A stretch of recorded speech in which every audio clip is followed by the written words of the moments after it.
You're listening to Shoe-In, covering the ins and outs of all things footwear, from sneakers to heels, loafers to slippers, and every type of shoe in between. Brought to you by the FDRA, the Footwear Industries Association focused on retail, trade, politics, and fashion, helping create and enhance conversations on all things footwear. Happy holidays, everyone. Thanks for joining us on this special Shoe-In show. We're hitting the end of the year. 2023 was quite the year for our industry, for our lives, for many people's lives around the world. It was a great year. It was a terrible year. It was a trying year. It was just very Dickensian in some ways, best of times, worst of times sort of thing. I think sometimes we can watch the news a little bit too much and get a little bit depressed. The sun sets a little bit early this time of year, and then you have seasonal depression. But in reality, if we think about it, we have a lot to be blessed for in our industry and in our lives. And so at the end of every year, our team gets together and we chat and banter a little bit about the year, but also just talk a little bit about holiday traditions and what we're planning on doing. So, folks, I'll open it up. Matt, all of Team FDRA are on today, so it's exciting to have different folks on. We're all over the country. We all celebrate Christmas, Hanukkah, etc. So we all celebrate in different ways and different traditions. So, this should be a fun episode just to chat a little bit. Yeah, it will be a lot of fun. So we got Gary on and Sandy and Jolie and Thomas. And one of the things that we did not too long ago was we gathered in D.C. to kind of close out the year. We had a year-end meeting where we batted around what we thought we did well and where we can improve, knowing that there's always places to improve and always accomplishments to celebrate. And then we have some fun together. And Sandy, you came up with the idea that we should do a white elephant gift exchange, and we did it at our dinner, and I didn't know what to expect. I do these when you have teenage daughters, this is constant white elephants, nonstop white elephants, but I've never done it with our team. So I was really interested to see who brought what, who stole what. And the idea was fun and it was awesome. And the gifts were interesting. So, I'm going to pitch it over to you to kind of talk through the concept and maybe some of the play-by-play as we started the evening off at our dinner during our holiday celebration. Okay, well, I love these kind of swaps and games, between fun, interesting people. And I think it was the most exciting that I chose number one. I'll start there. Uh-huh. So that's the best number you can choose, right? So I got to see the whole group open their gifts and find what was most exciting to them. And I tried to figure out what my action plan was. The truth of it is I brought something that I really wanted in the hopes that I would then end up with it. However, when I tried to grab that, someone not very excited about that. Sabria got that. She got a couple of really beautiful pans, and she just moved into a new home, and so she was scowling at me. So I decided not to steal that. The second thing that I wanted was in the hands of Jolie, who I absolutely love to work with on a daily basis. And so when I went to reach for the gift that Jolie had, which was an air tag that I desperately needed, Jolie kind of said, well, to be honest with you, if you do this swap with me, I'm going to end up with what I brought, which was a wine opener and something else. I can't remember what else it was, a grill. And I don't drink wine, Sandy. And that's not really exactly what I wanted. I thought, what kind of game is this? She said that as she was sipping a cauldron cocktail that was steaming into her face. And it's I don't drink wine and don't steal my gift. Right. I felt as the newcomer to the team, I kind of thought that was pretty ballsy that she said that. I felt, okay, well, I guess, I really need to work with Jolie in a nice way. So I said, forget it. I will take the third choice, which was not the very interesting soaps that someone brought. But it was the third choice was the gourmet, beautiful chocolates brought by Gary. So thank you, Gary. I've been enjoying those chocolates. It's not exactly what I needed. It's what I wanted. It goes well with my wine and my dinners and all that. So thank you, Gary. I swapped Gary's gift, which was the chocolates and a beautiful basket of treats. Can I defend the soaps? I need to defend. Yeah. I know Jolie has to defend her honor, but the soaps. One, it's my favorite brand, Duke Cannon. You could sponsor if you want. We would love for you to sponsor Shoe and Show. Number two, I thought to myself, these things usually have like kind of a feminine lean, and I got to bring something for the dudes, right? And like Sandy, I wouldn't mind reclaiming Duke Cannon soaps, big ass bars of soaps, and so. They were all holiday themed with boozy titles and St. Nicholas this or whatever and cough syrup that. And I think Gary is probably smelling fresh and clean, so fresh and so clean right now. So I'm just saying, like, soaps are where it's at. There's no shame in soaps. Is this like that Simpsons episode where everybody brought, like Homer gets the bowling ball with his name on it, like he gets the gift he wants? Is that what everybody did for this? Where they, brought the gift they really wanted and was, trying to get it back? Move. It's a smart move, Thomas. If everyone, really stands up and says, yeah, it's a real honest swap and it's okay if you take whatever I have. Now, Gary, are you smelling clean? Or are you smelling like eggnog? Because I thought it was like an eggnog. And a peppermint stick. It was interesting. Like, and wasn't it cough syrup too? Wasn't there cough syrup in there? Cough syrup soap? Yeah, there was. I was the one that ended up with the bars of soap, and there was all kinds of different flavors. Different scents, rather. Sorry, I did not taste it. Freudian slip. Yeah. I'm well familiar with the Duke Cannon stuff. It is good stuff. I've tried some before. Anyone that knows me knows I'm a pretty outdoorsy kind of guy, and I dig some of their scents. They got like a campfire and fresh cut pine and midnight swim and. But this wasn't that. Yeah, this had more of a holiday theme to it, so I had to settle for cough syrup scent kind of thing. Tell me more about this midnight swim. Interesting. It's an interesting scent for certain. But yeah, I was tickled to end up with those. I was afraid I was going to end up with like individually wrapped spice rack scents or something. Ooh, paprika. Oh my gosh, Thomas! Oh my God, Thomas! What did you end up with? I forgot. I got a fanny pack. That's what with a Red Bull in it. Not an FFA&Y pack, but an actual actual fanny pack, which was a good. The Red Bull is great. I need that right now. We have a young baby at home, so that was good. I brought was a puzzle. I guess that's kind of going back to the theme here. I would have taken the puzzle too. I thought it's like a DC themed, and it was. What was it, like a 500 piece? 1,000, man. 1,000. I got the puzzle. Yeah, so it was pretty interesting. But you know what I realized? I was like, I've never done a white elephant gift exchange. We always call it something else. I think I've done the same thing many times. Dirty Santa. What do you call it? Dirty Santa. We did that. We did that with our family, like our cousins and everybody. But I was thinking I'd never done a white elephant.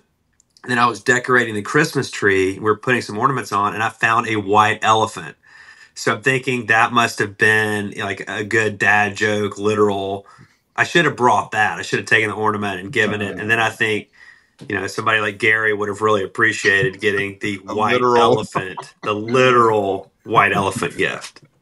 Yeah. Nope. Thomas grew up playing the game called Poor Alabaman, where you have to go to the Dollar Tree to get the gift, right? So I don't think Thomas grew up as a poor Alabaman. Knowing his family, I think he was. I didn't say he was a poor Alabaman. I said he played poor Alabaman.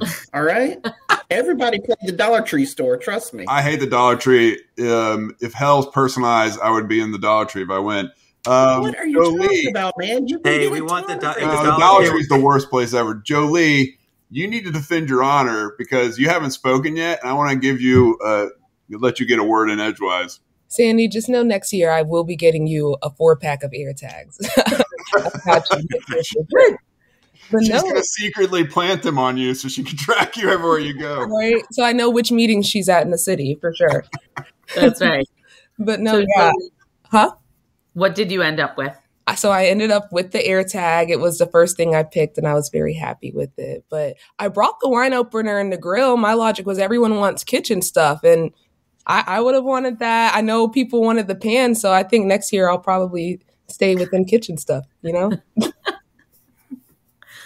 Or the pen, Andy. Talk to us about the pen. Well, I have a pen that I've had for 15 years, and it's an awesome pen. And people never buy themselves pens. They always break pens. There's always crappy pens. So I bought a very nice cross pen and thought that would be a nice gift for somebody who wouldn't normally buy that for themselves. So Ashley got that. She seemed to be okay with it. I don't know. Very nice gift. I like that idea. Yeah, That's good. So I was trying to focus on something that, you know, again, that somebody would not buy themselves normally, but could be something very nice as a professional kind of setting. What made you go with cross? Yeah. What made you go with that particular pen? Because I have something very similar that I've had for 15 years, and this pen, like, you know, I've used this all over the world and everywhere I go, and I've never lost it. I mean, I know people who lose pens all the time and all that, but I feel like it's almost like a pair of Ray-Bans. Like if you spend the money, you're going to keep hold of it and appreciate it a little bit more. So, well, in our office used to be by Barney's Pens on F Street, which is like the pen supplier to the White House. Oh, yeah. So we walk by that 1,000 times a day for over 10 years. Yeah. What did you end up with? And you know, What did you end up with, Andy? go ahead. I got the wine opener and I've already used it. So yeah, the electric wine opener. So I've already used that one. So thanks to Jolie for that. I haven't tried the singular hamburger press yet. I might try eggs on that. Yeah. I actually might have my kids help me with that and see what kind of mess we can make. Right. Because we're going to be home for 2 weeks.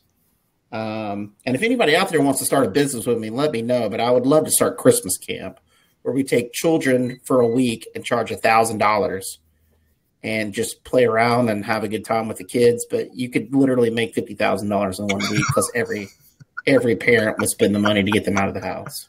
So I'm just going to throw that out there. Second,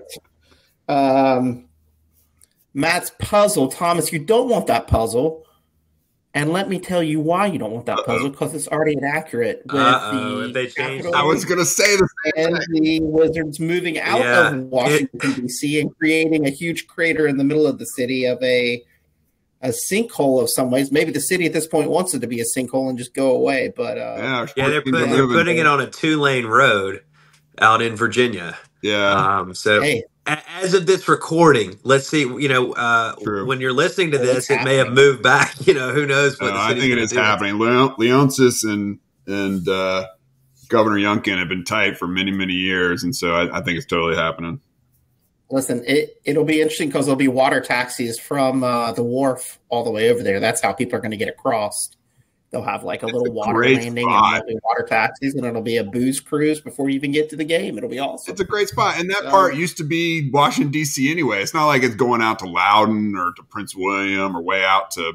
Actually, you're right. Technically, it is like the D.C. airport is still part of D.C., even though it's across the Potomac. Yeah. But listen, D.C., you want to be a state. Good luck.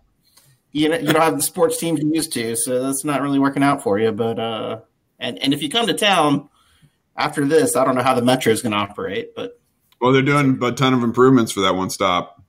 But that is a good point. It is right by the airport, though, so hopefully they get the water taxis running. Because I just seeing the holidays around Thanksgiving, there was that road was really backed up. So if you're flying in, that's something to think. I'm going to fly from. I'll just fly from Dulles over to Reagan, and I'll be just fine. There you go. Subtle jump. I want to know. Okay, so we've gotten through the white elephant shenanigans. It was a lot of fun. Sandy, thank you for the idea. What's like a holiday tradition each of your families do? Something you think unique, or maybe it's not totally not unique. Anyone want to go first and kind of throw out there something they do during this time of year? Yeah, I'll go. Normally every Christmas Eve we watch some sort of movie. I'm not sure who's picking this year, hopefully me, but we're going to watch a movie, and then I can always count on like a Christmas morning big breakfast. Die Hard. That's a good one. Movies are good. It's the best Christmas movie there is. Who else? What else people got? All right, I'll go. One of the things we do is we go to Chick-fil-A and we get the peppermint milkshakes, and then we drive around and look at lights. And then out in Manassas, Virginia, they have at Bull Run, they have a whole like drive-through light extravaganza, which many cities have around the country. But it's just fun to do, and we've already done it once. And now we're recording this before Christmas, obviously, and there's been multiple requests to do it again. So I think by the time people are listening to this, we will probably have driven around 2 or 3 times drinking milkshakes and looking at lights. And that's always something fun that we do. Is that about the Civil War battlefield? Yeah, you run right through it. Yep. Wow. There's like a carnival there where there's Ferris wheels and rides. That's right. And just so everybody knows, just to make it morbid, Matt had an ancestor that was killed. At Bull Run. No, he wasn't killed. He just lost his leg at that stone hospital. Yeah. Oh. Yeah. So he lived. All right. He was 16. Being a priest. Still morbid. Still going. We called him Peg Leg Priest after that. He became a pirate and a parrot. Oh man. Yeah. So. All right, on the pirate note, I'll jump in here. We do a couple of things. Right after Thanksgiving, we get our Christmas tree, go like as soon as we can, the day after Thanksgiving, put it up, and then listen to a lot of Christmas music. We started that. There's a radio station here that plays constant Christmas music starting literally the day. Actually, now it's even before Thanksgiving. It's before. It's like November 10th. So we put it on Christmas music early. We listen to it. That's one of our traditions. Interesting. Well, I don't celebrate Christmas in the traditional way because we're Jewish. So we celebrate Hanukkah. For 8 nights. It's a long 8 nights. We're now, I think, in our 7th night. So every night we light candles and say prayers, and we light a second menorah for the hostages that are not able to do that this year. We do a lot of cooking and eating, of course, and celebrating with potato latkes, and that's really a lot of fun. We gather with big groups of family and do that and get to celebrate a few different times and with a few different groups of family and friends. But for Christmas, many Jewish people go out for Chinese food. That's the tradition. That's what we do. That's what's open on Christmas. I don't know where that tradition started, but it's. Do you go to the movies too? Is that another? Yeah, sometimes we do go to the movies. It's like what's open, right. What's easy? What are we going to do the next few days when it's cold and you want to get out of the house? So we do go for Chinese food, and we do get to go see a movie on Christmas. A lot of times it's like a fun Christmas movie. So that's kind of fun. That's cool. Whether it's Hanukkah or Christmas, before the turn of the new year, there's some, and Andy mentioned at the start where like the sun goes down earlier and you kind of get, by the time it's like 7:30 at night, you're like, it's time for bed because it just, and Santa's calling. And so before you get to the turn of the new year and kind of the malaise of January, there is just the warmth of the lights, whether it's a menorah or a tree, the baking, the kids from college who are home in your house again. Now, Sandy, you experienced that for the first time last year. I'm going through it this year. There's just this warmth and beauty of the season where families are together, and at night you're just kind of gathered around and different candles are lit. And I think it's really a really special time. So my hope is that as people are listening to this, they've experienced that during the season as well. Absolutely. And I would also say, I think it's, there's a lot of family time. There's also a lot of friend time. And I think equally, there's a lot of folks in our communities that probably need some love during this time of year. So be charitable, not just with your money, but with your time and with your talents and giving back to the local community. There's a lot of folks out there who might be a little bit lonely. It's a tough time of year for a lot of folks. even as it's a joyous time for many others. So we got to take care of each other. Amen. The world's a crazy place, and we can't control everything, but we can control how we treat each other, whether we interact with someone in retail, someone in a restaurant, someone on the highway who cuts us off. We can be a little bit more generous this time of year, and be a little bit more thoughtful. But with that, as we wrap up this year and head into next year, as your footwear business and trade association, please let us know how we can help and serve you with the challenges that might be coming up. We have a lot of events that are coming up in January and February, mostly digital, mostly free for members. And as we start to kick off the new year, there'll be new challenges and new things we have to work together on as a community of footwear professionals. So stay close, keep listening to Shoe-In Show. Drop us a line if we can help. But we appreciate the opportunity to continue to host the show and have conversations and bring conversations to you. And we wish you all the best this holiday season. And until next year, Shoe-In is out.